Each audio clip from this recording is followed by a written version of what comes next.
कि जैसा साफ सुथरा मैंने तुमको ये किराए का मकान दिया, वैसा ही साफ सुथरा तुम मुझको वापस लौटाना। लेकिन इस किराए के मकान में बैठ करके इन्होंने अच्छे बुरे कर्म कर डाले। मेरे किराए के मकान को इन्होंने अपने कर्मों से गंदा कर दिया, इसलिए कर्मों की सजा इनको मिलेगी। ले जाओ इनको फलाने नरक में डाल दो। अरे महात्मा कभी झूठ नहीं बोलते। महात्माओं ने जब साधना किया और साधना करके जब ऊपर गए और ऊपर जा करके जब उन्होंने नरकों का हाल देखा, तो हमारी आपकी जानकारी के लिए उन्होंने धर्म ग्रंथों में लिख दिया कि लोह के खम तपत के माही, और जहां जीव को ले चिपटाई वहां लोहे के खंबे अग्नि से धधक धधक कर लाल हो रहे। ऐसे खोटे जीवों को उन खंभों में चिपटाया जाता। जीव हाय हाय करके तड़फता है, तड़फ तड़फ जीव जुलम बुखारी, और तपत खम दुख उपजे भारी। असहनी वेदना होती, असहनी दुख दर्द होता। जीव वहां रोता और चिल्लाता रहता। लाखों लाख योजन मील तक तुम्हारे रोने और चिल्लाने की आवाज जाती है, लेकिन प्रेमी भाई बहनों, वहां कोई तुम्हारी पुकार सुनने वाला नहीं, कोई तुम्हारी दर्द भरी आवाज को सुनने वाला नहीं। अरे महात्मा कहते हैं कि भाई नर के अनेक और हैं, कहाँ लग कहो बखान, और दुख भोगते यह जीव जो जाने जो भोग समान। कहते भाई एक नरक नहीं, ऐसे वहां अनेकों अनेक नरक बने हुए, अलग अलग खोटे पाप कर्मों के वहां पर अलग अलग नरक बने हुए। ये जीव अपने अपने कर्म के अनुसार अनंतों अनंत युगों तक, वर्षों की बात नहीं कर रहे, अनंतों अनंत युगों तक जीव नरकों की यातनाएं भोगता रहता। और नरकों की यातनाएं भोगने के बाद में इसी जीवात्मा को सीधे मनुष्य शरीर नहीं दिया जाता, बल्कि इसे 4 खान 84 लाख योनियों में डाल दिया जाता। जैसे बच्चा होता है, अब बच्चा पहले कक्षा 1 पास करेगा, फिर कक्षा 2 में जाएगा, ऐसे वहां पर भी पूरा चैनल बना हुआ। नरकों की यातनाएं भोगने के बाद में इन्हीं जीवों को 4 खान 84 लाख योनियों में डाल दिया जाता। मामूली कष्ट नहीं होता। अरे हमको आपको गर्मी लग गई तो हम लोग छाया में आ गए, सर्दी लग गई कम्बल रजाई ओढ़ लिया। ये 4 खान 84 लाख योनिया, ये कोई मामूली योनिया नहीं होती। 4 खान का मतलब होता है अंडज पिंडज उपमज स्थावर। ये 4 खाने होती। पहली श्रेणी इन पेड़ पौधों की आती है जिनके अंदर पानी का तत्व मौजूद होता। कभी ये भी मनुष्य हुआ करते थे, लेकिन आज अपने कर्मों का भोग पा रहे एक जगह पर बेचारे खड़े हुए। दूसरी श्रेणी कीड़े मकोड़ों की आती है जिनके अंदर पृथ्वी और अग्नि का तत्व मौजूद होता है। तीसरी श्रेणी पंछियों की आती, चौथी चौपाए जानवरों की आती, और 5वीं स्वयं इंसान की आती है, जिसके अंदर 5 तत्व जल पृथ्वी अग्नि वायु आकाश 5 तत्व मौजूद होते। प्रेमी भाई बहनों, ये 4 खाने हैं, इनकी अलग अलग कुल 84 लाख योनियां होती हैं। अब आप पेड़ पौधों को देखिए तो ये नीम का पेड़ अलग है, आम का पेड़ अलग है, पीपल का पेड़ अलग है। ऐसे ही अलग अलग प्रजातियों के कीड़े मकोड़े, अलग अलग प्रजातियों के पशु पंछी, कुल मिलाकर के 84 लाख योनियां हैं। हम दुनिया के जीव नरकों की यातनाएं भोगने के बाद में इन्हीं 84 लाख योनियों में डाल दिए जाते हैं। मामूली कष्ट हमको आपको नहीं होता। हरे प्रेमी भाई बहनों, हम लोग मनुष्य शरीर में आकर के अपनी बुद्धि से विचार कर लेते हैं। मान लो हम लोगों को गर्मी लग गई तो हम लोग छाया में आ गए, सर्दी लग गई तो कंबल रजाई ओढ़ लिया, भूख लग गई तो रोटी खा ली, बीमार हो गए अस्पतालों में चले गए, अपना अपना इलाज करवा लिया। लेकिन देखो उन जानवरों को, क्या गर्मी, क्या सर्दी, क्या बरसात, एक एक रोटी के टुकड़े के लिए बेचारे रोड पर दर-दर भटक रहे। हरे प्रेमी भाई बहनों, मादा बिच्छू होती है, मादा बिच्छू की मौत कैसे होती? मादा बिच्छू जब अपने बच्चे को जन्म देती है, उसी के बच्चे अपनी भूख को मिटाने के लिए अपनी माँ की पीठ पर चढ़ जाते हैं और उसी के मांस को नोच नोच करके खाते हैं। वो तड़पती रहती है, कराहती रहती है, लेकिन जब तक हड्डी हड्डी न बच जाए, उसके बच्चे अपनी माँ की पीठ से नीचे नहीं उतरते। ऐसे न जाने कितने जीव जंतु इस संसार में भरे पड़े हुए।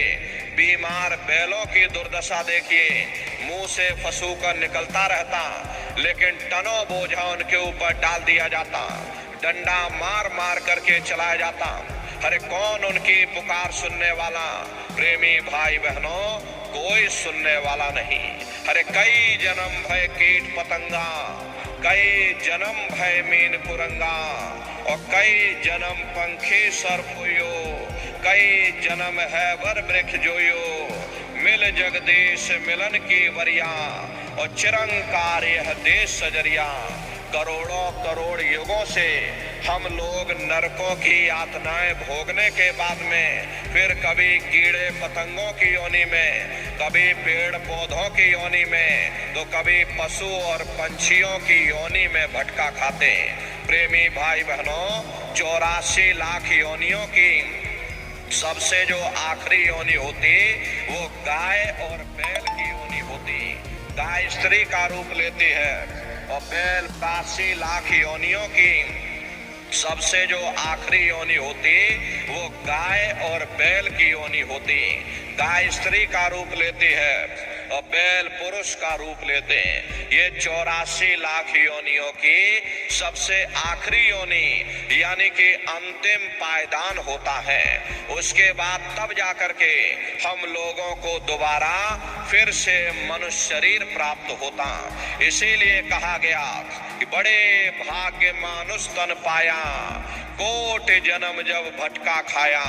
कोटान कोट जन्म जन्मांतरों तक अलग अलग योनियों में भटकने के बाद में तब बड़े सौभाग्य से हम लोगों को ये मनुष्य शरीर प्राप्त हुआ। बड़े से बड़े देवी देवता भी इस मनुष्य शरीर को पाने के लिए तरसते हैं, क्योंकि उन नरकों से, उन 84 लाख योनियों से निकलने का केवल एक ही दरवाजा है, वह केवल मनुष्य का शरीर है। इसी मनुष्य रूपी मंदिर में बैठ करके हम उस परमात्मा की भक्ति कर सकते हैं। इसीलिए संतों महात्माओं ने इस पंच भौतिक शरीर को सच्चा हरि मंदिर कहकर याद किया कि हरि मंदिर यह शरीर है और ज्ञान रतन प्रकट हुए, ये असली हरि मंदिर है। जब भी वो मालिक मिलेगा, इसी हरि मंदिर के अंदर मिलेगा। इसी पंच भौतिक शरीर को गुरु नानक साहब ने नर नारायणी देह कहकर याद किया। ये वो देह है जिसमें नारायण स्वयं विराजमान है। वो नारायण जब भी मिलेंगे तुम्हें तुम्हारे अंदर मिलेंगे। यही कबीर साहब ने लिखा है कि जो तिल माही तेल है, जो चकमक में आग, और तेरा साईं तुझ में, और जाग सके तो जाग। जिस तरह से तिल में तेल होता, पत्थर में अग्नि होती है, ठीक उसी तरह से वो मालिक हरेक के घट घट में, हरेक के वजूद के अंदर बैठा हुआ।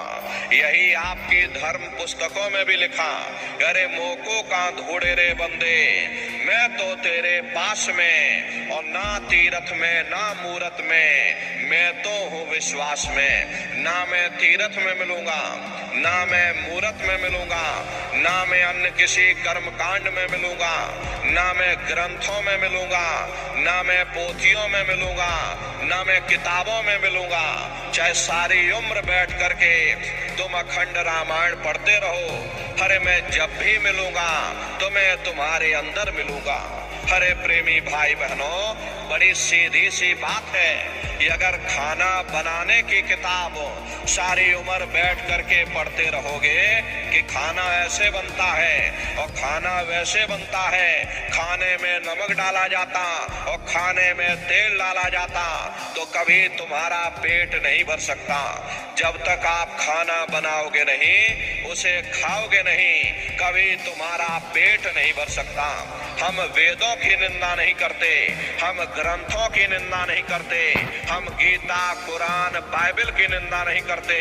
हर वेद शास्त्र गीता कुरान बाइबल कहती है कि भाई मनुष्य के अंदर अंड खंड ब्रह्मांड है, स्वयं वो परमात्मा इसके अंदर बैठा। चलो अंदर चलो, अंदर चल करके उस परमात्मा का दर्शन दीदार करो। अब सवाल ये उठता है, भाई आखिर हम अपने अंदर जा करके उस परमात्मा का दर्शन कैसे करेंगे? तो इसके लिए संतों महात्माओं ने केवल 3 साधन बताए। साधन 3 सारे ने, और साधन सब थोथे मान। इस कलयुग में उस मालिक को पाने के लिए महात्माओं ने केवल 3 साधना बताई।